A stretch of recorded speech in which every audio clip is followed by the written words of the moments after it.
मैं हारा थका बेमन-सा आज ऑफिस से घर आया ही था कि मेरी नज़र सामने किचन से आती मेरी पत्नी पर पड़ी। वो देखने से ही काफ़ी उखड़ी-उखड़ी सी लग रही थी।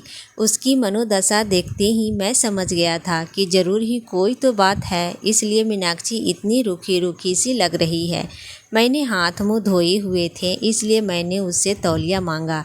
उसने बिना कुछ बोले मुझे तौलिया लाकर दिया। मैंने उसके कंधे पर हाथ रखते हुए पूछा, मीनाक्षी क्या बात है, आज तुम कुछ उखड़ी उखड़ी सी लग रही हो।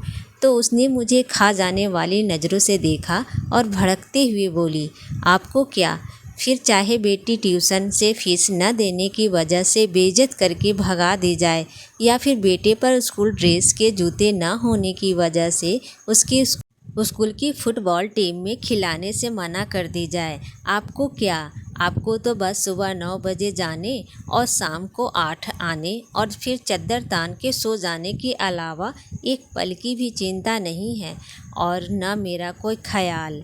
डॉक्टर ने पिछले महीने ही दवाई कराने को कहा था, नहीं तो मर्ज कभी भी अपने पैर ज़रूरत से ज़्यादा पसार सकती है।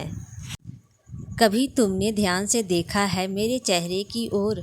ये झुर्रियाँ, बेउम्र पकते हुए बाल, जवानी में ही बुढ़िया बनती जा रही हूँ। एक पैसे की दवा नहीं नसीब नहीं है मुझे। ये सब तो छोड़ो, गर्मी में बच्चे तपते रहते हैं, एक पुराना कूलर लेने तक की हिम्मत नहीं है हो रही तुम्हारी। मैं बेड पर बैठा नज़रें झुकाए अपनी नाकामी पर शर्मसार हो रहा था। बेबी बच्चों की परवरिश और उनकी ज़रूरतों का ध्यान रखना मेरा कर्तव्य है, पर क्या करूं, ये मेरा दुर्भाग्य ही तो है। कहने के तो देश तरक्की कर रहा है, लोग खुश हैं, पर मैं कैसे कह पाऊँ कि मैं बढ़ती महंगाई और बेरोजगारी की वजह से दिन व दिन ज़रूरतों के बोझ तले दबता जा रहा हूँ। बिजली के बिल से लेकर घर के राशन पानी तक की कीमतें आसमान छू चुकी है, और पगार बढ़ाने के नाम पर दफ्तर में धमकी दी जाती है। नौकरियां कभी भी जा सकती है, काम नहीं है ऑफिस में, इसलिए वही पुरानी पगार पर काम करना मजबूरी बन चुकी है। ऐसे में क्या ही करूं। मैं बैठा बैठा अपनी परिस्थिति से दो चार हो ही रहा था कि घर की दरवाजे पर किसी के आने की दस्तक हुई। बच्चों ने गेट खोलकर देखा तो पिताजी थे। अपने दादाजी को देखकर बच्चे तो खुशी से उछल गए, लेकिन मेरी सांसें तेज हो गई। पत्नी ने फिर से मेरी तरफ ऐसे देखा जैसे मानो वो कह रही हो, अपना पेट पालने के लिए तो अपनी आंतें और गुर्दे गिरवी रखने के दिन आ गए हैं। अब ऐसे में पिताजी अकस्मात आए हैं तो ज़रूर ही कोई आर्थिक समस्या को लेकर ही आए होंगे। मैंने भी नज़रें चुराते हुए एक बार मीनाक्षी की ओर देखा, पर कुछ कह पाने की स्थिति में नहीं था, इसलिए जल्दी से उठ के पिताजी के पास गया और नज़रें चुराते हुए उनके चरण स्पर्श कर उन्हें बैठने को कहा। मीनाक्षी ने भी उन्हें चरण वंदन किया और खाना खाने के लिए कहते हुए किचन में चली गई। अब मैं और भी अकेला महसूस कर रहा था। मीनाक्षी तो मुंह छिपा के किचन में जा चुकी थी। मुझे डर था पापा कहीं पैसे की कोई बात न कर दे, इसलिए मैं जल्दी से जल्दी बच्चों को बुला के उनके पास किया और खुद वापस कमरे में चला गया। पिताजी भी मुझे जाते हुए देख रहे थे।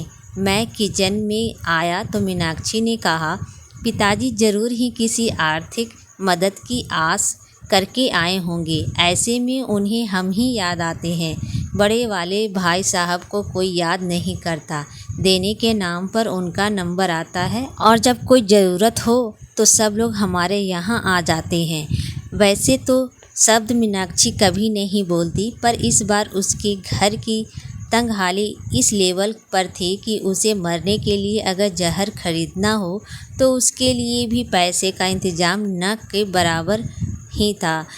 एक तरह मीनाक्षी लगातार मुझे बोले जा रही थी कि दूसरी ओर मैं था कि जो कुछ पाने में समर्थ नहीं था। अंततः मैंने मीनाक्षी को चुप रहने के लिए कहा, तुम शांत हो जाओ, कुछ भी करके कल मैं तुम्हारी दवाई और बच्चों की ज़रूरत का सामान ला दूँगा।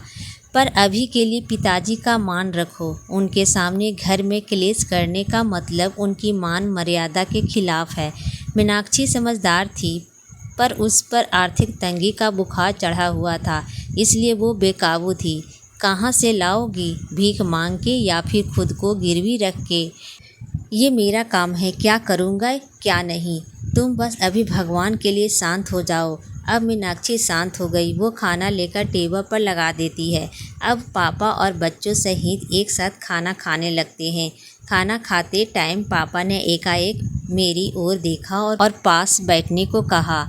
मेरी सांसें दिल दोनों ही तेज हो गया। कहीं पिताजी कोई मांग न कर दे, क्योंकि मेरे पास अभी देने के नाम पर केवल वक्त ही था। उसके अलावा मैं जुबान भी नहीं दे सकता था। पिताजी बोले, देखो अभी काम जोर चल रहा है, खेती का काम बहुत है, इसलिए अभी की ही गाड़ी से वापस जाना पड़ेगा। मैं यहाँ रुक नहीं सकता हूँ। तुम्हारी माँ बहुत चिंता कर रही थी। पिछले कुछ महीनों से तुम फ़ोन और बात बहुत कम कर रहे हो, और ऐसा तुम तभी करते हो जब तुम किसी परेशानी में होते हो।